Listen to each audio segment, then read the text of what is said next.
What's up sa inyo mga Papi Brad? So good morning. So today meron tayong pag-uusapan. But before that mga Paps, intro roll out muna, okay? In 3, 2, 1.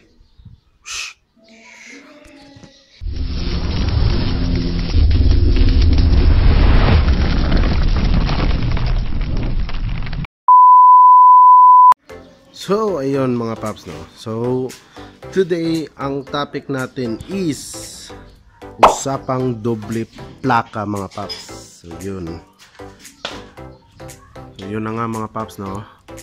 So siguro naman kalat na sa Facebook mga Paps, sa mga news feed nyo, kahit sa akin kalat na mga Paps. Yun na nga, kaya ako gumawa ng video na ito mga Paps, kasi against ako sa doble plaka mga Paps.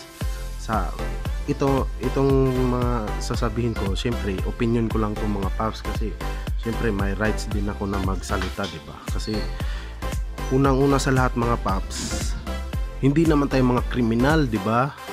So comment down below, okay, kung agree kayo sa akin mga Paps. At saka comment din kayo, sang-ayon ba kayo or di kayo sang-ayon? So comment down below mga Paps. Yun. So ito yung topic nga natin ngayon, yung doble plaka. Kasi imagine niyo mga Paps, grabe, sa tingin nyo ba masusolusyonan yung krimen sa bansa natin pag nagdoble plaka? Tapos okay lang sana kung maliit, napakalaki pa talaga mga Paps, di ba? So I know na-feel nyo rin yung nafe-feel ko mga Paps, kasi mostly yung iba sa mga kapwa riders natin mga Paps, yung iba na disappoint na, kasi isipin nyo, imagine niyo mga Paps, Raider, RS, ganito, mga naked bike, saan nilalagay yung plate number mga Paps, 'di ba? Sa Snipey, tignan nyo, yan, ilalabas ko ha. Ching! Oh. So, medyo bagay din siya, pero pangit pa rin lagyan ng plate number sa harap. Pangit as in, napakapangit mga Paps. Okay lang sana kung sa likod. Ito, tignan nyo ha. Yan mga Paps, kung nakikita nyo yan. Kung ganyan kalaki ang plate number sa likod mga Paps, tapos sa sniper mo ilalagay, napakaganda as in, 'di ba? Bagay na bagay, kasi kumbaga di na ako mahirapan magbili ng plate number, kasi bagay siya sa concept ko mga Paps. Tailok na tailok ang dating. Pero pag dyan lang sa likod, 'di ba?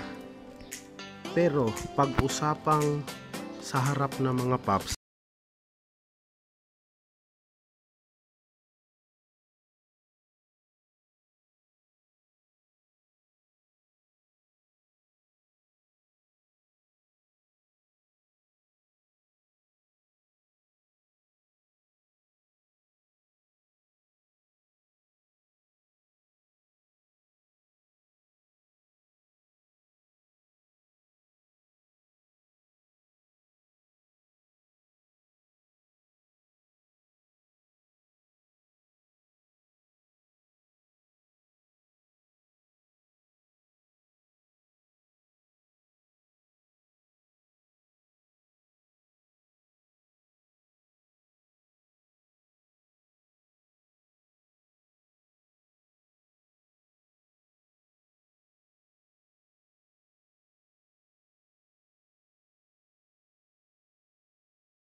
Kasi sa mga sa sa ngayon na generation, high-tech na mga paps, marami nang gumagawa ng mga plate number, yung mga kung ano-ano diyan, marami, lalong-lalo na dito sa Jensan, maraming gumagawa ng plate number mga paps. So easy na lang sa kanila na magpagawa, 'di ba? Na-imagine niyo yan mga paps. Basta ito sa opinion ko lang to mga paps, kaya lang ako gumawa ng video na ito kasi pangit din kasi sa akin eh, 'di ba? Sa akin lang, ewan ko lang sa inyo. Basta comment down below kung ano masasabi niyo. Kung against ba kayo sa akin, or kung okay din ba kayo sa mga pinagsasabi ko. So okay lang sa akin kung against kayo. Don't worry mga paps. Siyempre sa inyo na 'yan. Basta sa akin, opinion ko talaga to. Basta pangit. Tsaka yun na nga, kahapon na pag-usapan din namin ng mga subscriber ko. Napakapangit talaga mga paps, as in. Yung isa pa nga, Raider FI yung motor niya. Kumbaga nagproblema na siya ngayon kasi paano saan niya ilalagay, tapos ngayon nagsimula na siyang magpa-pogi ng Raider FI niya mga paps. Tapos ngayon lalagyan lang ng malaking plate number sa mukha. So magugustuhan niya ba yan? Diba ang pangit? Kaya nga ito, nag-post ako sa Facebook, sa Facebook page ko. Yan. Ibebenta ko na lang si Snipey. Pero joke lang yan mga paps. Di ko ito ibebenta, mahal na mahal kong motor na to, di ba? So matagal ko tong pinangarap tong motor na to. So ba't ko pa ibebenta, di ba? So yun nga mga paps. Di talaga para sa akin di nakakasolusyon ng problema. Lalo sa mga kriminal na yan. Kasi yung mga kriminal mga paps, may utak din yan eh. Marunong din yan mag-isip, di ba? Lalo na ngayon, alam na nila na may doble plaka na, malaki pa talaga. For sure, gagawa yan sila ng paraan. Lalo na dito sa Jensan, yung sa mga lahat ng mga taga Jensan, shout out sa inyo mga paps. Sa totoo lang, marami ng mga krimen dito. Meron ng mga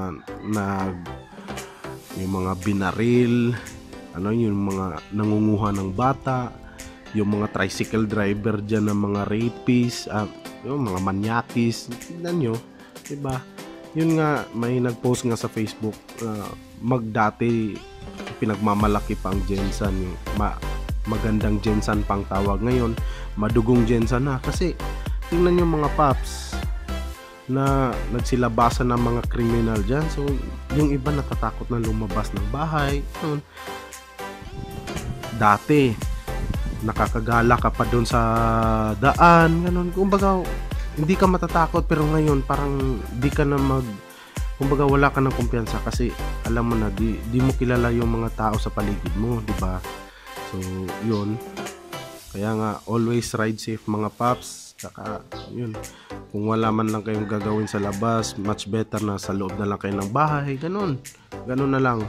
Kung wala kayong importanteng gawin sa labas, kasi for the safety lang din, para din yan sa inyong mga paps. Advice ko lang yan, bilang number 1 kamote nyo. Kasi ako, kamote din ako mga paps, pero sa totoo lang di ako masyadong lumalabas mga paps, kung alam nyo lang. At yung sa ibang mga subscriber ko na nakapunta dito sa bahay at na dumadaan, always nila nakikita talaga yung Sniper at saka si Jixie dito talaga na pwesto. Yan, meron pa akong mga cute na aso na bantay. Kasi minsan lang ako lumalabas mga paps. Actually pag andito lang ako sa bahay talaga, yan, internet lang, Dota. So sa lahat ng mga nagdo-Dota dyan, shout out sa inyo. Baka minsan pwede naman tayo maglaro. Drop nyo lang yung ID number nyo, add ko kayo. So yun, so back to topic tayo mga paps. So yun na nga, comment down below mga paps kung agree kayo sa mga sinabi ko or hindi. Yan lang talaga, kasi imagine niyo mga paps napakapangit. I swear, pangit masyado mga paps. may plate number ka na dyan sa harap, di ba? Napakapangit, grabe. Sino pa naman ang taong magugustuhan? Okay lang kung sa likod, di ba? Kung may, kahit malaki pa yung plate number sa likod, okay lang. At least sa likod lang. Wag na yung sa harap, grabe. Pangit naman masyado. Siyempre masisira na yung forma ng motor, di ba? Tingnan nyo, grabe na yung gastos natin sa motor natin. Ilang buwan nating pinag-isipan yung pagpaporma, ganun, yung gastos natin halos di na mabilang, tapos galing pa talaga sa atin, dugot pawis natin yan mga paps, tapos ganunin lang nila, di ba? Napakasakit, grabe, saklap masyado mga paps para sa akin. Kumbaga di talaga ako gusto sa doble plaka na yan. Okay lang yung malaki, pero isa lang doon lang sa likod, wag na dito sa harap kasi pangit talaga, promise.